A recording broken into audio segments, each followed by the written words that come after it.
Assalamualaikum warahmatullahi wabarakatuh. Apa kabar anak-anakku semua? Semoga kalian selalu dalam lindungannya.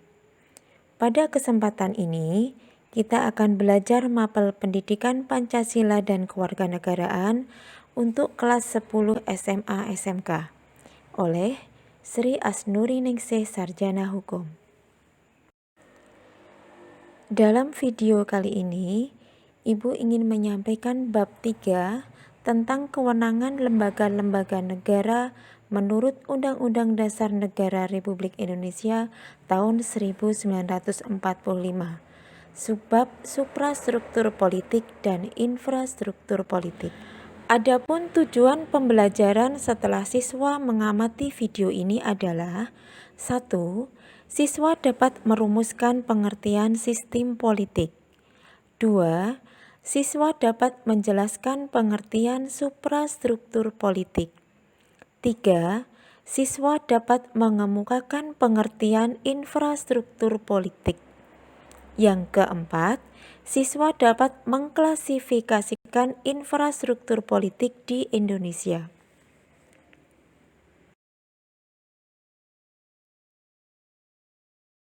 Dalam subbab suprastruktur politik dan infrastruktur politik ini, yang pertama, kita akan membahas tentang pengertian sistem politik. Setelah itu, kita juga akan membahas tentang pengertian suprastruktur politik, di mana kita juga membahas tentang lembaga-lembaga negara yang ada di Indonesia. Yang ketiga, kita akan membahas tentang pengertian infrastruktur politik. Berikut klasifikasi infrastruktur politik yang ada di Indonesia.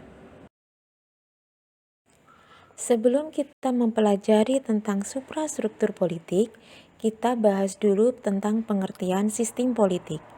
Sistem politik adalah keseluruhan kegiatan politik di dalam negara atau masyarakat yang mana kegiatan tersebut berupa proses alokasi nilai-nilai dasar kepada masyarakat dan menunjukkan pola hubungan yang fungsional di antara kegiatan politik tersebut. Maksudnya, kegiatan yang dilakukan oleh masyarakat menyangkut kemaslahatan hidup seluruh warga negara dan menyangkut tujuan masyarakat, bukan sebagai tujuan pribadi. Sistem politik yang dianut di Indonesia adalah sistem politik demokrasi Pancasila. Maksudnya, bahwa sistem politik di Indonesia berdasarkan pada kerakyatan yang dijiwai oleh nilai-nilai dalam sila-sila Pancasila. Adapun yang dimaksud dengan pengertian suprastruktur politik adalah gambaran pemerintahan dalam arti luas yang terdiri atas lembaga-lembaga negara yang tugas dan peranannya diatur dalam konstitusi negara atau peraturan perundang-undangan lainnya.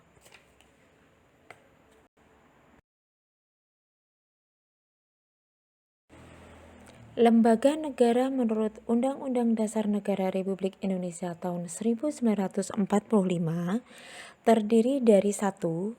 BPK atau Badan Pemeriksa Keuangan, merupakan lembaga yang memegang kekuasaan moneter. 2. Majelis Permusyawaratan Rakyat atau MPR yang memegang kekuasaan konstitutif. Anggota MPR terdiri dari DPR atau Dewan Perwakilan Rakyat yang merupakan pemegang kekuasaan legislatif dan Dewan Perwakilan Daerah. Lembaga yang kelima adalah Presiden yang memegang kekuasaan eksekutif. Yang keenam adalah Badan Kehakiman yang memegang kekuasaan yudikatif, terdiri dari Mahkamah Agung dan Mahkamah Konstitusi. Dan lembaga yang terakhir adalah Komisi Yudisial. Infrastruktur politik mempunyai pengertian adalah kelompok-kelompok kekuatan politik yang tumbuh dan berkembang di dalam masyarakat. Contohnya adalah parpol, tani, buruh, nelayan, pedagang, organisasi pemuda dan pelajar, LSM, dan lain sebagainya. Jadi, kalau kalian ikut dalam organisasi, misalnya OSIS atau Pemuda Karang Taruna, itu juga termasuk dalam infrastruktur politik. Infrastruktur politik yang tumbuh dan berkembang di Indonesia dapat diklasifikasikan dalam 4 kelompok.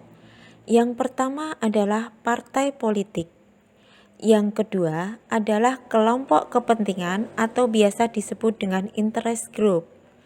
Yang ketiga adalah kelompok penekan atau biasa juga disebut dengan pressure group. Dan yang terakhir atau yang keempat adalah media komunikasi politik.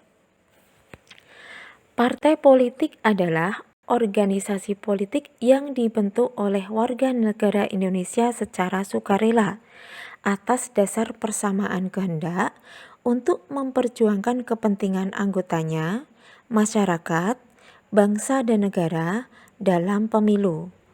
Di bawah ini ada beberapa contoh partai politik peserta pemilu tahun 2019.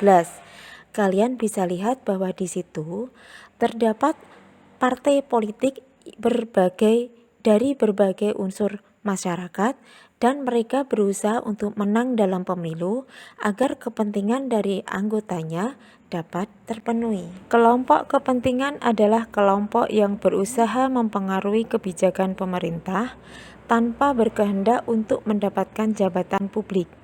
Jadi, mereka hanya ingin mempengaruhi kebijakan yang dilakukan oleh pemerintah atau yang sudah dilakukan oleh pemerintah. Contohnya adalah lembaga swadaya masyarakat atau LSM, atau bisa juga serikat pekerja, dan lain sebagainya. Kelompok penekan atau pressure group adalah kelompok yang mengupayakan atau memperjuangkan keputusan politik yang berupa undang-undang atau kebijakan publik yang dikeluarkan pemerintah sesuai dengan kepentingan atau keinginan kelompok mereka. Di sini Ibu berikan contoh, ada serikat pekerja yang melakukan demo untuk meminta upah yang sesuai dengan apa yang mereka inginkan. Di sebelahnya ada contoh mahasiswa yang demo. Pada waktu itu mereka menginginkan lengsernya Presiden Republik Indonesia yang kedua, yaitu Bapak Soeharto. Media komunikasi politik adalah sarana atau alat komunikasi politik dalam proses penyampaian informasi dan pendapat politik secara tidak langsung, baik terhadap pemerintah maupun masyarakat pada umumnya. Ada beberapa contoh yang Ibu berikan. Di situ adalah media elektronik bisa berupa gadget, HP, TV, dan lain sebagainya. Dan media cetak yang bisa berupa surat kabar, majalah, dan lain sebagainya. Nah, apakah kalian sudah bisa memahami arti dari suprastruktur politik dan infrastruktur politik? Silakan kalian terus belajar ya. Jangan lupa jaga kesehatan. Terima kasih.